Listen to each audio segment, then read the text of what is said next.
ตามรับฟังสถานีวิทยุกระจายเสียงพระพุทธศาสนาแห่งชาติและสังคมคลื่นเพื่อการศึกษาพระพุทธศาสนาและวัฒนธรรมระบบ FM 104.5 เมกะเฮิรตซ์ รายการต่อไปเป็นรายการคดีโลกคดีธรรม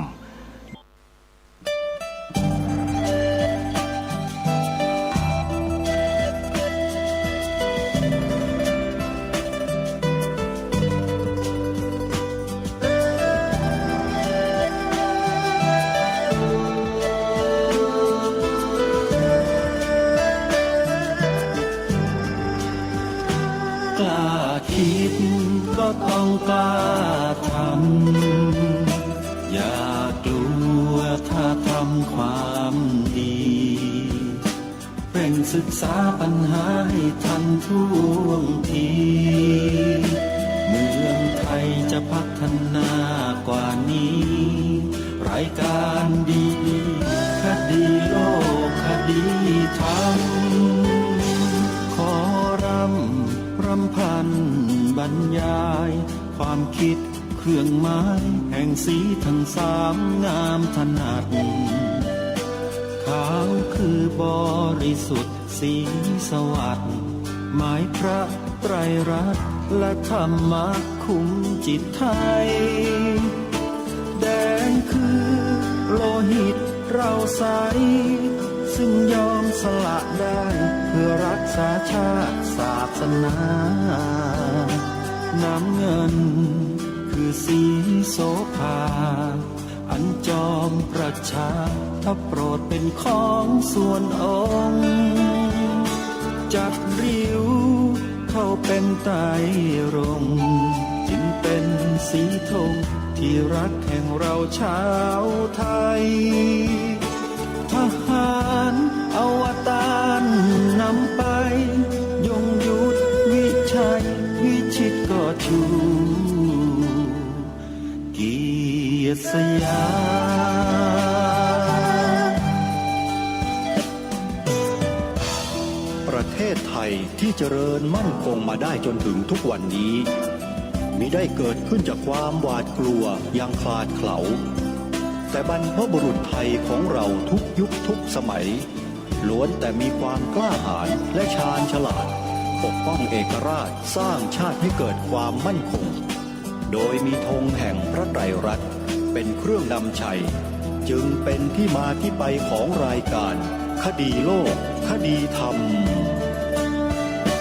กล้าคิดก็ต้องกล้าทำอย่ากลัวถ้าทำความดีเร่งศึกษาปัญหาให้ทันท่วงทีเมืองไทยจะพัฒนากว่านี้รายการดีคดีโลกคดีธรรมรายการดีคดีโลกคดีธรรม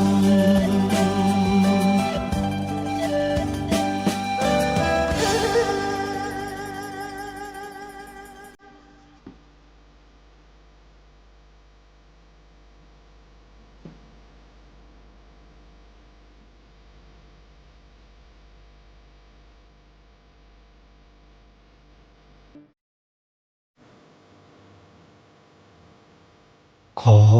กราบถวายความนอบน้อมแด่พระรัตนตรัยถวายความเคารพพระมหาเถระพระเถรานุเถระทุกท่านขอความสุขความเจริญในธรรมจงบังเกิดมีแด่ท่านสาธุชนที่กำลังติดตามรับฟังรายการจากสถานีวิทยุแห่งนี้ทุกท่านขอ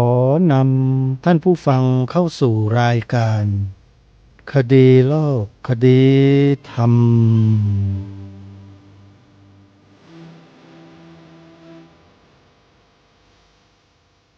พบกันวันนี้วันแรม13 ค่ำเดือนอ้ายวันนี้ตรงกับวันพฤหัสบดีที่18 ธันวาคมพระพุทธศักราช 2568 รายการคดีโลกคดีธรรมมีให้ท่านผู้ฟังติดตามรับฟังเป็นประจำทุกวันทางสถานีวิทยุแห่งนี้ท่านสามารถดาวน์โหลดแอปพลิเคชันวิทยุพุทธศาสนาทั่วไทยเพื่อติดตามรับฟังรายการนี้ได้ทุกวันและยังสามารถรับฟังรายการธรรมะต่างๆได้อีกเป็นจำนวนมากตลอด 24 ชั่วโมงสำหรับรายการในวันนี้ขอเริ่มต้นด้วยข่าวประชาสัมพันธ์เชิญชวนศรัทธาสาธุชนมีส่วนร่วมบุญกับครูบาอาจารย์ของเราวัดป่าจริยธรรมตำบลนาดอกคำอำเภอนาด้วงจังหวัดเลยเปิดโอกาสบุญให้กับสาธุชนมีส่วนร่วมเป็นเจ้าภาพซื้อที่ดินถวายวัดที่ดินทั้งหมด7 ไร่ได้นำปัจจัยจ่ายไปแล้ว2 งวดเหลืองวดสุดท้ายให้สาธุชนได้มีส่วนร่วมกันท่านที่ต้องการจะร่วมเป็นกองทุนสามารถทำบุญได้กองทุนละ 5,000 บาทมีเพียง80กองทุนเท่านั้นส่วนสาธุชนที่จะร่วมบุญตามกำลังสามารถร่วมบุญกันได้ตารางวาละ500 บาทหรือตามกำลังศรัทธาติดต่อสอบถามรายละเอียดได้ที่หมายเลขโทรศัพท์083 327 5700งานสร้างอุโบสถทรงเจดีย์พุทธคยาที่วัดหนองกายตำบลสันป่ายางอำเภอแม่แตงจังหวัดเชียงใหม่รอสาธุชนร่วมบุญกันต่อเนื่องท่านใดที่จะร่วมบุญเป็นเจ้าภาพสร้างอุโบสถทรงเจดีย์พุทธคยาที่วัดหนองกายสามารถโทรศัพท์สอบถามรายละเอียดเพิ่มเติมและร่วมบุญได้ที่หมายเลข053-374-488ถึง9หรือ081-765-6469ได้ทุกวันขอเชิญศรัทธาสาธุชนร่วมงานปฏิบัติธรรมสัญจรณองค์พระธาตุนาดูลอำเภอนาดูลจังหวัดมหาสารคามในวันที่17-18 มกราคมพระพุทธศักราช 2569 งานนี้รายการคดีโลกคดีธรรมจะมีของที่ระลึกมอบให้กับผู้ที่ติดตามรับฟังรายการคดีโลกคดีธรรมด้วยใครที่ไปร่วมงานมีสิทธิ์ได้รับของที่ระลึกจากรายการและมีเงื่อนไข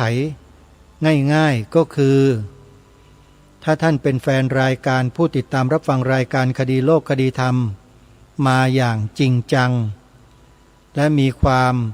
มั่นอกมั่นใจว่าตนเองจะสามารถท่องบนสาธยายบทพระราชนิพนธ์ความหมายธงไตรรงค์ได้ครบถ้วนสมบูรณ์ก็ขอให้เดินไปที่บูธของรายการคดีโลกคดีธรรมแล้วแจ้งต่อเจ้าหน้าที่เพื่อรับของที่ระลึกได้เลยเป็นกลุ่มที่1กลุ่มที่2สามารถจดจำท่อนที่เป็นสีขาวของบทพระราชนิพนธ์ได้ก็รับเป็นกลุ่มที่2ส่วนกลุ่มที่3กล่าว2ประโยคที่ทางรายการรณรงค์ได้ก็รับเป็นกลุ่มที่3กลุ่มที่4ท่านที่ติดตามรับฟังรายการคดีโลกคดีธรรมถ้าสามารถบอกชื่อสถานีว่าฟังจากวัดอะไร เวลาเท่าไหร่อยู่ที่อำเภออะไรจังหวัดอะไรเพียงเท่านี้ก็รับของที่ระลึกจากรายการคดีโลกคดีธรรมได้เป็นกลุ่มที่4ส่วนท่านที่ไม่ใช่เป็นแฟนรายการคดีโลกคดีธรรมท่านก็จะได้รับในลำดับท้ายๆนะโยมของมีไม่มากและเป็นของที่ไม่มีราคาอะไรมากแต่เชื่อว่ามีคุณค่าสำหรับแฟนรายการคดีโลกคดีธรรมแน่นอนอันนี้นำไปมอบให้กับแฟนรายการจริงๆนะโยมนะใครที่ไม่ใช่แฟนรายการก็คงไม่อยากจะได้หรอกโยมเป็นเรื่องปกติแต่ถ้าใครเป็นแฟนรายการคดีโลกคดีธรรมเขาก็จะเดินมารับของด้วยความมั่นอกมั่นใจก็ถือว่าเป็นผู้ที่มีความสนใจเป็นพิเศษแล้วก็สามารถสืบสารรักษาต่อยอดพระราชปณิธานแนวพระราชดำริขององค์พระมหากษัตริย์รัชกาลที่6ที่พระองค์ได้ทรงพระราชทานธงไตรรงค์พร้อมด้วยความหมายพระราชทาน3 สีไว้ให้แก่เราของพระองค์ด้วยนี่แหละเรียกว่าช่วยสืบสารรักษาต่อยอดพระราชปณิธานขององค์บูรพมหากษัตริย์ของเราน่าจะได้ชื่อว่าเป็นบุคคลที่มีความจงรักภักดีสำนึกในพระมหากรุณาธิคุณอย่างแท้จริงส่วนคนอื่นอาจจะมีความจงรักภักดีสำนึกในพระมหากรุณาธิคุณเหมือนกันโยมแต่น้อยกว่าถ้าหากว่ามีมากกว่าก็คงจะเป็นบุคคลที่สืบสารรักษาต่อยอดพระราชปณิธานแนวพระราชดำริของพระองค์ไว้ได้อันนี้ขอให้พิจารณากันดูนะว่าสิ่งที่ผู้ดำเนินรายการพูดเนี่ยจริงหรือไม่ถ้าหากคนเราเนี่ยไม่มีความจงรักภักดีอย่างสุดซึ้งไม่มีความสำนึกในพระมหากรุณาธิคุณอย่างสุดซึ้งถามว่าสิ่งที่ทางรายการอัญเชิญมามอบให้เนี่ยคุณจะสนใจไหมคนที่ไม่ได้ศรัทธาไม่ได้มีความจงรักภักดีลึกซึ้งไม่ได้สำนึกในพระมหากรุณาธิคุณลึกซึ้งเนี่ยเขาก็เฉยๆนะโยมว่าจริงไหมแต่ถ้าคนที่สำนึกในพระมหากรุณาธิคุณจริงๆเนี่ยเขาจะกุลีกุจอเลยให้ความสำคัญมากๆแล้วก็สืบสารรักษาต่อยอดด้วยตัวของเขาเองแล้วก็นำไปถ่ายทอดให้ลูกหลานเยาวชนคนไทยญาติพี่น้องเพื่อนมิตรสหายผู้ร่วมงานผู้ใต้บังคับบัญชาให้มากที่สุดเท่าที่จะทำได้นี่แหละเขาเรียกว่าลักษณะของคนที่มีความสำนึกในพระมหากรุณาธิคุณใครว่าไม่ใช่บ้างคนที่ไม่ใส่ใจคนที่ไม่สนใจนั่นแหละจะต้องพิจารณาตัวเองอย่าให้คนอื่นเข้ามาพิจารณาเพราะสิ่งเหล่านี้พระองค์ท่านได้ทรงกระทำไว้แล้วทรงพระราชทานไว้ให้แล้วเราในฐานะที่เป็นประสบนิกรของพระองค์ท่านถ้าทำเป็นเฉยๆไม่รู้ไม่ชี้ไม่สนใจแล้วอย่างนี้จะเรียกว่าอะไรเรียกว่าจงรักภักดีอย่างสุดซึ้งได้ไหมเรียกว่าสำนึกในพระมหากรุณาธิคุณเป็นล้นพ้นได้ไหมอันนี้ต้องตอบตัวเองตัดสินใจตัวกันเองท่านผู้ฟังผู้ดำเนินรายการที่พูดอยู่เนี่ยมันไม่ได้อะไรหรอกไม่ได้รางวัลไม่ได้ยศถาบรรดาศักดิ์ไม่ได้อะไรทั้งนั้นแหละได้แต่ความภาคภูมิใจในตัวเองที่ทำหน้าที่ตามรอยเบื้องพระยุคลบาทมีความภูมิใจอยู่แค่นี้แหละคนอื่นเขาไม่มีความภูมิใจด้วยนะแต่ตัวเองรู้ตัวเองอยู่ว่าทำอะไรพูดอะไรคิดอะไรญาติโยมที่เป็นผู้ฟังรายการคดีโลกคดีธรรมก็เช่นเดียวกันญาติโยมจะต้องรู้ตัวเองว่าตัวเองนั้น อยู่ในระดับไหนจงรักภักดีในระดับไหนสำนึกในพระมหากรุณาธิคุณในระดับไหนและมีอะไรเป็นเครื่องชี้วัดแล้วใครจะวัดให้เราล่ะตัวเราเองนั่นแหละวัดเองตอบตัวเองบอกตัวเองไม่มีใครบอกเราไม่มีใครมาวัดให้เรานะเรื่องความจงรักภักดีเรื่องของความสำนึกในพระมหากรุณาธิคุณเนี่ยอย่ามัวแต่เที่ยวพูดเปล่าประกาศไปเรื่อยเฉยจงรักภักดีจงรักภักดีแต่พอถึงเวลาเอาเข้าจริงๆบทพระราชนิพนธ์ความหมายธงไตรรงค์ยังไม่สนใจกันเลยอย่างนี้หรือที่เรียกว่าจงรักภักดีอย่างนี้หรือที่เรียกว่าสำนึกในพระมหากรุณาธิคุณใช่หรือไม่ทุกคนตอบตัวเองตอบตัวเองกันไม่มีใครตอบได้นอกจากตัวเองรู้ตัวเองเท่านั้นคนอื่นเขาไม่รู้อย่างอาตมาเนี่ยรู้ตัวเองเต็มที่เลยรู้ชัดเลยว่าเป็นยังไงนะรู้ตัวเองเลยและมีความภูมิใจตัวเองนะภูมิใจตัวเองคนอื่นไม่ภูมิใจไม่มีปัญหาตัวเองเนี่ยภูมิใจตัวเองที่ได้ทำหน้าที่ตรงนี้แล้วก็ยังยึดมั่นคงสืบสารรักษาต่อยอดไม่ท้อถอยไม่หลีกไม่หนีไม่หลบพุ่งไปข้างหน้าอย่างเดียวชวนบรรดาพี่น้องประชาชนคนไทยผู้จงรักภักดีอย่างแท้จริงมาร่วมกันญาติโยมจึงเกิดกิจกรรมขึ้นในเดือนหน้าให้พวกเรามีส่วนร่วมกันรายการคดีโลกคดีธรรมจะตั้งบูธนำของที่ระลึกจากรายการไปมอบให้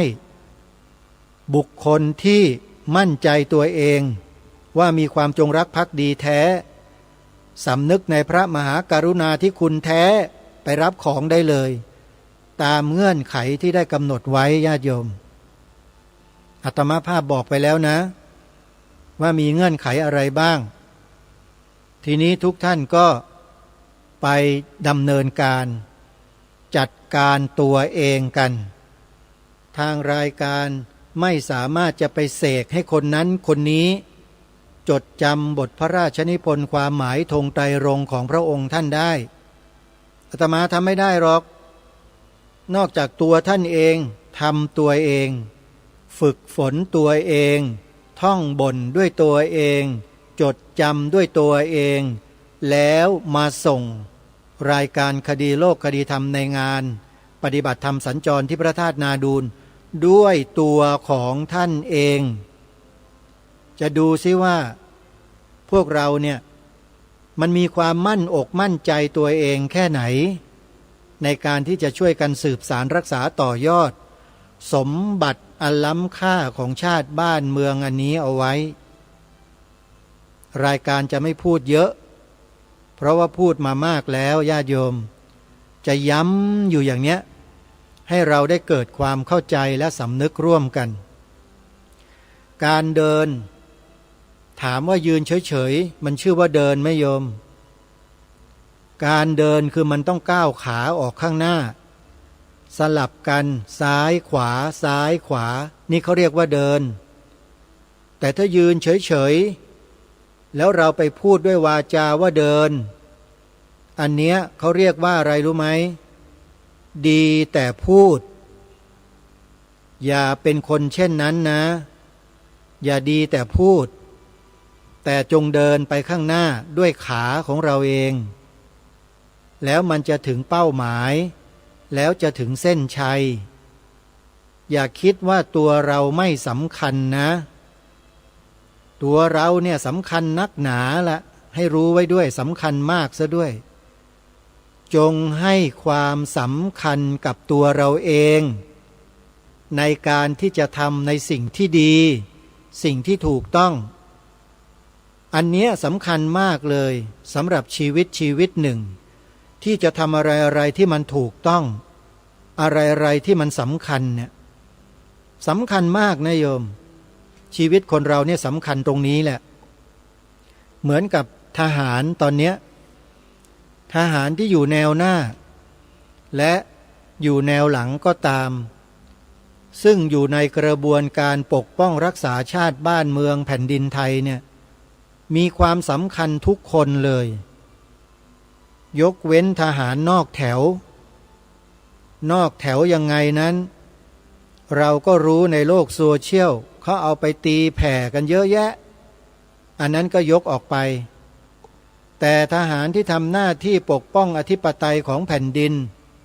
มีอยู่เป็นจำนวนมากมายมหาศาลทั่วทั้งแผ่นดินเลยจะมีที่นอกแถวก็มีไม่กี่คนหรอกอันนั้นเราก็ยกไว้โยมอย่าไปสนใจใส่ใจเมื่อทหารเขาอยู่แนวหน้าทำหน้าที่ป้องกันประเทศอธิปไตยป้องกันชาติศาสนาพระมหากษัตริย์เราก็ควรจะสนับสนุนส่งเสริมให้กำลังใจเหล่าทหารเหล่านั้นไม่ใช่หรืออยู่แนวหลังก็ต้องระวังช่วยเหลือแนวหน้าด้วยการส่งเสบียงให้กำลังใจแนวหน้าของเราอย่างณเวลาเนี้ยมีการรบพุ่งกันอยู่ตามชายแดนไทยกัมพูชาทหารกล้าของเราก็เสียชีวิตเพิ่มขึ้นไม่มีลดลงหรอกโยมเรื่องสงครามมันมีแต่จะเสียชีวิตเพิ่มบาดเจ็บเพิ่มฝ่ายตรงข้ามก็ตายมากกว่าเราบาดเจ็บมากกว่าเราสูญเสียมากกว่าเราแต่สรุปแล้วสูญเสียทั้งสองฝ่ายไม่มีใครได้มีแต่เสียเงินเสียงบประมาณเสียเวลาเสียชีวิตเสียศูนย์มีแต่เสียนะสงครามเนี่ยไม่มีคำว่าได้นะโยมไม่ว่าจะเป็นประเทศแพ้ประเทศชนะสูญเสียหมดเพราะฉะนั้นไม่เกิดได้ยิ่งดีสงครามเนี่ยอยู่กันอย่างสงบสุขร่มเย็นอยู่กันอย่างพี่น้องถ้อยทีถ้อยอาศัยกันไม่เบียดเบียนกันไม่ทำลายล้างกันไม่โกงกันแต่เหตุการณ์ชายแดนของประเทศไทยเรากับกัมพูชาณขณะเนี้ยมันเกิดความไม่ถูกต้องขึ้นมันจึงเกิดสงครามญาติโยมประเทศไทยเราทหารไทยเรา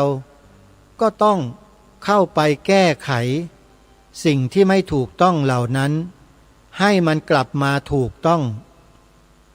ถามว่านี่คืออะไรคือหน้าที่คนเป็นทหารก็มีหน้าที่อย่างทหารคนที่เป็นประชาชนก็มีหน้าที่อย่างประชาชนคนที่เป็นนักการเมืองก็มีหน้าที่อย่างนักการเมืองแต่ไม่ใช่หน้าที่ที่ผิดนะเป็นหน้าที่ที่ถูกต้องข้าราชการ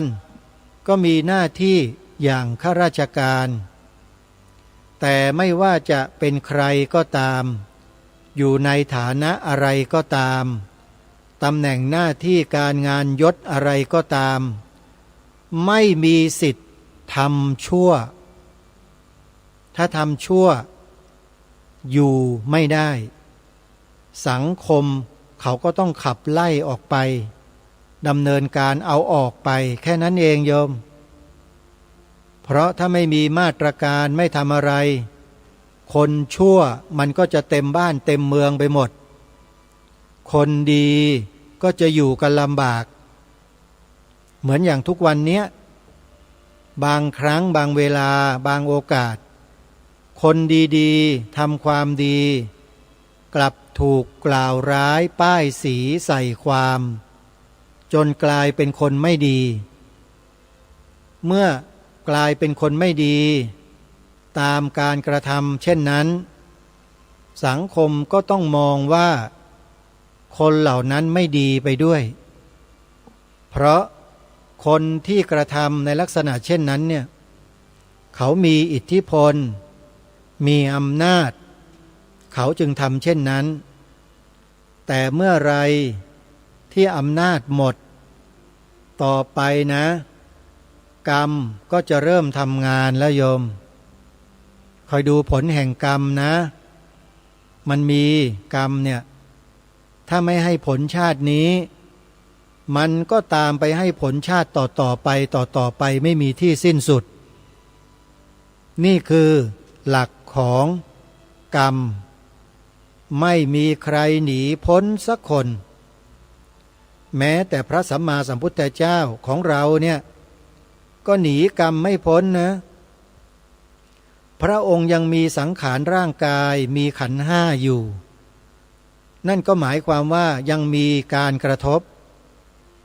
ตราบใดที่ยังเหลือขันธ์อยู่เนี่ยนะมันก็จะมีการกระทบกระทั่งอยู่นั่นแหละดีบ้าง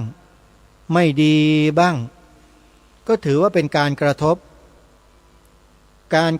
นั่นแหละเขาเรียกว่าผลของกรรมผลของกรรมหรือเขาเรียกว่าวิบาก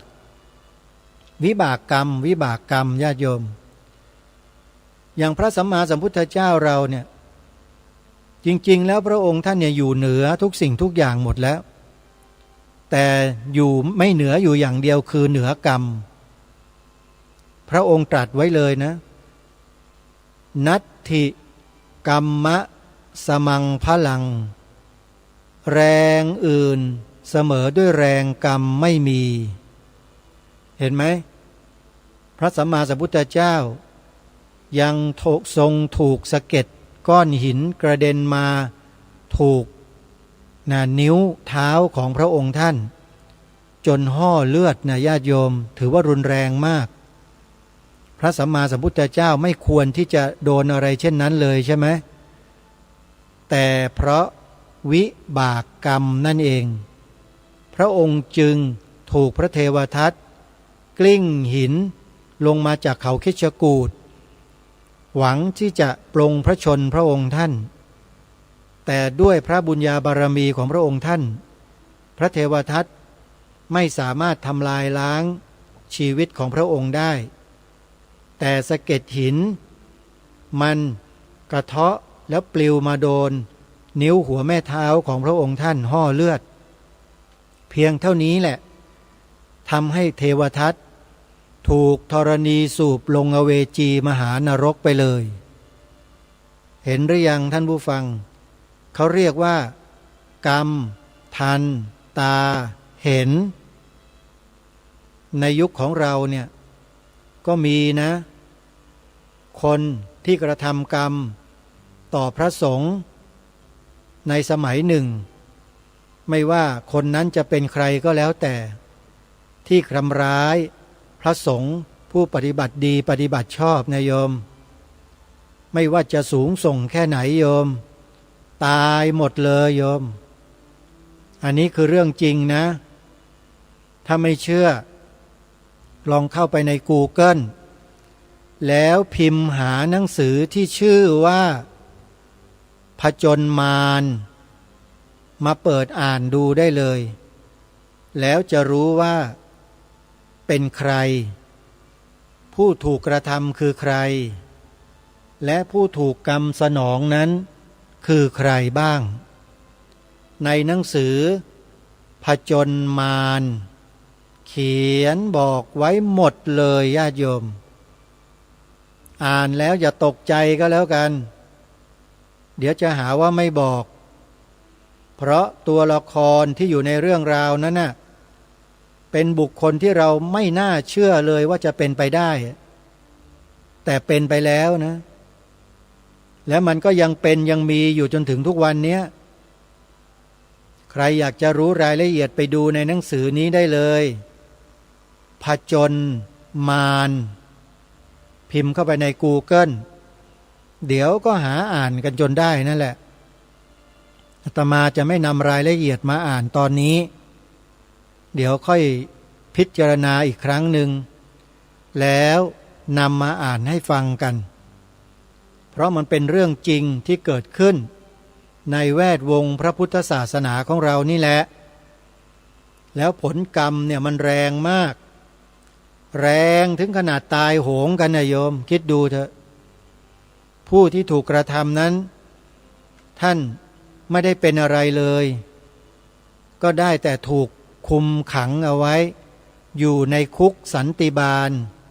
ประมาณ5 ปีเศษออกมาก็ดีกว่าเดิมอันนี้คือการพูดโดยสรุป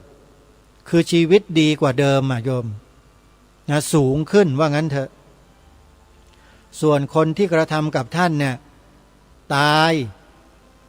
ายหมดไม่มีเหลือเลยใหญ่แค่ไหนก็ตายโยมใครอยากจะรู้ก็ไปดูกันเอาเองนะหนังสือชื่อว่าผจญมารผอพึ่งจอจานยอหญิงอ่านว่าผจญมารมอม้าสระอารอเรือผจญมารอาตมาอ่านมา2-3 รอบแล้วจำได้หมดจดจำไปตลอดชีวิตและเรื่องราวเหล่านี้ก็ยังคงมีเกิดขึ้นอยู่นะในแวดวงชาวพุทธเราเนี่ยลองไปศึกษาหาดูข้อมูลดีๆเถอะเดี๋ยวก็เจอแล้วท่านเหล่านั้นก็ยังมีชีวิตอยู่นะส่วนคนที่กระทำกับท่านก็ร่อแร่ก็มีไปแล้วก็มีญาติโยมอันนี้เรื่องจริงนะไม่ใช่เรื่องโกหกแล้วมันเกิดขึ้นจริงในแวดวงชาวพุทธเราเนี่ยมันก็เป็นเรื่องธรรมดาเนาะโลกมันก็อย่างนี้แหละโลกกระทำทั้ง8นะใครที่ตกอยู่ในอำนาจของโลกกระทำทั้ง8ก็ว่ากันไปเถอะให้เต็มที่ไปเลยนะแต่ถ้าใครมีปัญญามีความรู้มีความเข้าใจก็จะไม่ถูกโลกกระทำ8เนี่ยครอบงำจิตตัวเองก็จะยืนอยู่อย่างสง่าผ่าเผยเนี่ยโยมเหมือนกับญาติโยมเราเนี่ยไม่ได้ยึดติดไม่ได้ถือมั่นอะไรกับโลกกระทำทั้ง8มันจะบวกมันจะลบก็ให้รู้มีสติตื่นรู้อยู่ตลอดเวลาสิ่งเหล่านั้นก็ไม่สามารถทำให้เรานั้นเดือดเนื้อร้อนใจไปกับสิ่งเหล่านั้นได้จึงขอฝากสาธุชนด้วยว่าเมื่อเราศึกษาเรียนรู้พระธรรมคำสอนของพระสัมมาสัมพุทธเจ้าดีแล้วเนี่ยให้โอปนยิโกด้วยโอปนยิโกก็คือบทสรรเสริญพระธรรมคุณนะโยม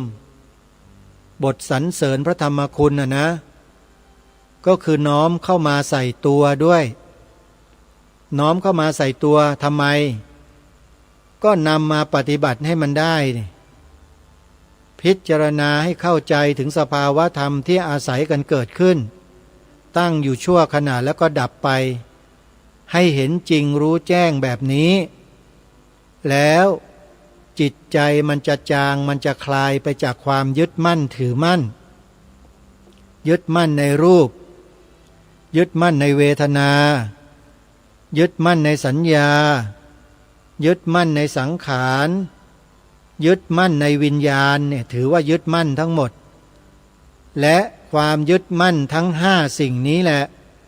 พระสัมมาสัมพุทธเจ้าตรัสว่าเป็นตัวทุกข์เพราะฉะนั้นตัวทุกข์ไม่ได้อยู่ที่ไหนนะอยู่ที่ตัวเรานี่แหละอยู่ที่ตัวยึดมั่นถือมั่นเนี่ยภาษาบาลีท่านใช้คำว่าอุปาทานขันธ์5บทสวดมนต์ตอนเช้าเราสวดมนต์แปลกันทุกวันเนี่ยถ้าเราตั้งใจสวดสาธยายแปลไปด้วยแล้วพิจารณาตามไปด้วยอย่างต่อเนื่องทุกวันปัญญาสัมมาทิฏฐิก็จะเริ่มงอกเงยอยู่ในจิตใจของเราขึ้นเรื่อยๆเจริญเติบโตขึ้นเรื่อยๆตัวปัญญาสัมมาทิฏฐิคล้ายๆกับต้นไม้นะโยม นำไปปลูกบนดินหมั่นรดน้ำพรวนดินให้ปุ๋ยอยู่เสมอไม่นานก็เติบโตใหญ่ให้ดอกให้ผลกินกันไม่หมดมรรคผล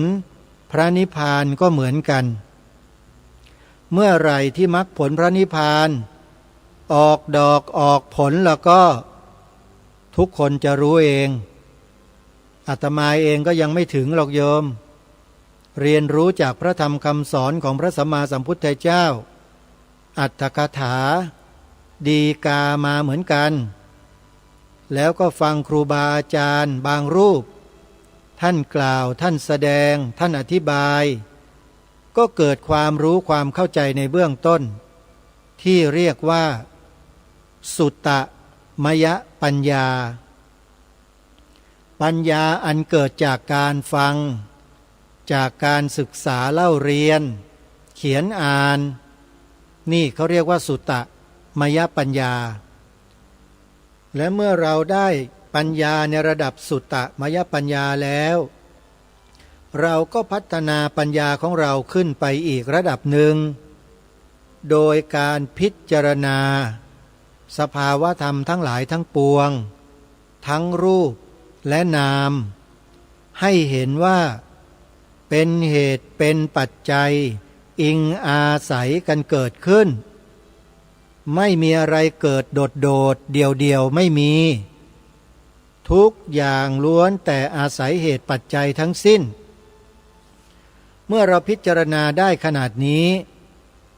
ตัวปัญญาอีกระดับหนึ่งก็จะเกิดขึ้นเรียกว่าจินตามยปัญญาปัญญาอันเกิดจากการขบคิดพิจารณาภายในเห็นไหมเมื่อกี้นี้ภายนอกรูปขันธ์เวทนาขันธ์สัญญาขันธ์สังขารขันธ์วิญญาณขันธ์นี่เขาเรียกว่าอารมณ์ภายนอกส่วนอารมณ์ภายในนั้นเป็นเรื่องของนามล้วนๆที่เราจะต้องทำการศึกษาพิจารณาให้ละเอียดลึกซึ้งโดยการฝึกสติสัมปชัญญะสมาธิทิ้งสมาธิไม่ได้นะโยมจินตามยปัญญาไม่เกิดจินตามยปัญญาจะเกิดได้จิตต้องมีสมาธิแล้วก็พิจารณาเวทนาในเวทนาจิตในจิตธรรมในธรรมอันนี้คือนามธรรมล้วนๆเลยพิจารณาศึกษาดูเรียนรู้คู่กับสมาธิให้กำลังของปัญญานั้นมีเพิ่มขึ้นมากขึ้นจนกระทั่งเห็น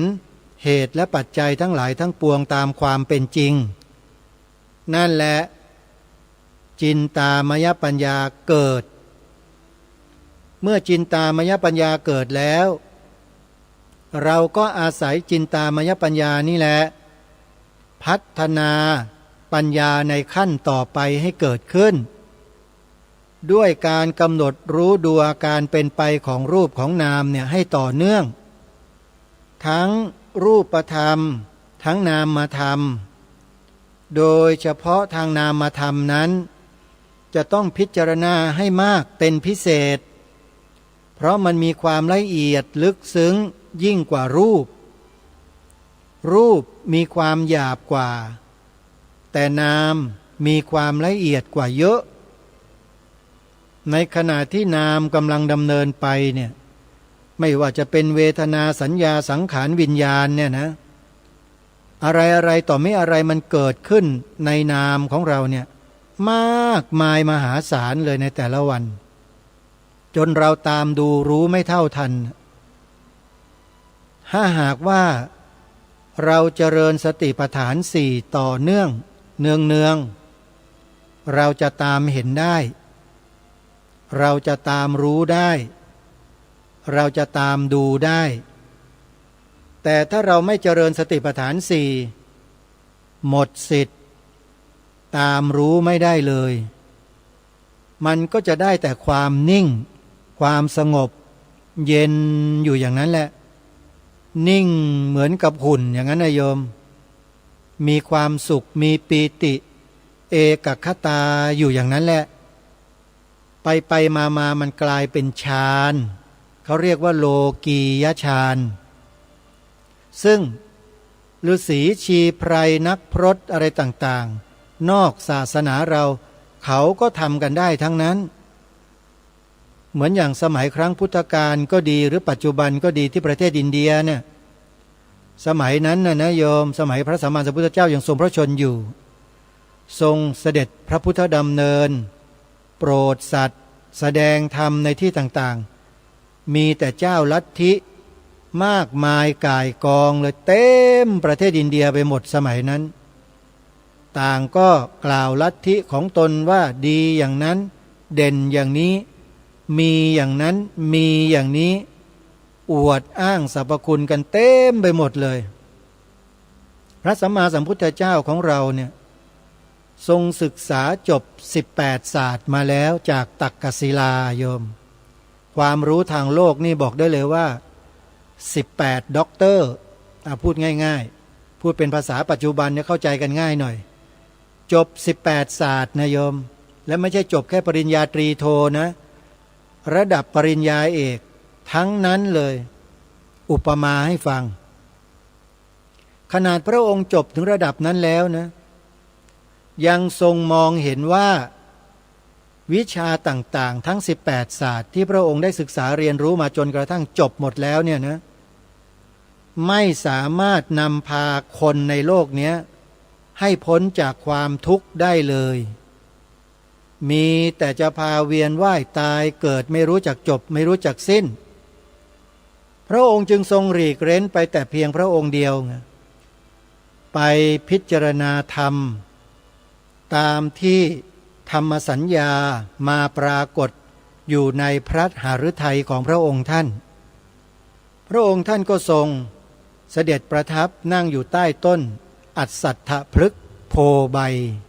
หรือต้นพระศรีมหาโพธิ์นั่นแหละนั่งคูบัลลังก์ตั้งกายตรงดำรงสติมั่นพิจารณาลมหายใจเข้าออกอานาปานสติจนกระทั่งจิตดิ่งลงสู่สมาธิชั้นสูงโยมพระสัมมาสัมพุทธเจ้าเราเนี่ยก่อนที่จะตรัสรู้เนี่ยได้ศึกษาเล่าเรียนสมาธิสูงสุดจากสำนักของอาจารย์ของท่านสองท่านคืออาลารดาบทกับอุทกดาบทนะศึกษามาจนกระทั่งได้สมาธิขั้นที่8เรียกว่าอรูปฌานพระองค์ก็อาศัยสมาธิเหล่านั้นแหละมาศึกษาเรียนรู้ถึงสิ่งต่างๆที่เป็นไปในวัฏจักรเวียนว่ายตายเกิดหมุนวนเวียนกันอยู่อย่างนี้ไม่รู้จักสิ้นจักจบจักสิ้นเนี่ยพระพุทธองค์จะอยากจะทรงทราบว่ามันมีสาเหตุมาจากอะไรพระองค์ก็พิจารณาถึงสภาวะธรรมในเบื้องต้นก็ทรงค้นพบอดีตชาติของพระองค์ท่านอย่างไม่มีที่สิ้นสุดนับแสนนับล้านล้านโกรธชาติโยมญาณปัญญาอันนี้ท่านใช้ชื่อว่าปุพเพนิวาสานุสติญาณญาณคือปัญญาอย่างรู้ถึงอดีตชาติอย่างไม่มีที่สิ้นสุดเมื่อถึงมัชฌิมยามพระองค์ก็ทรงบรรลุถึงญาณที่2เรียกว่า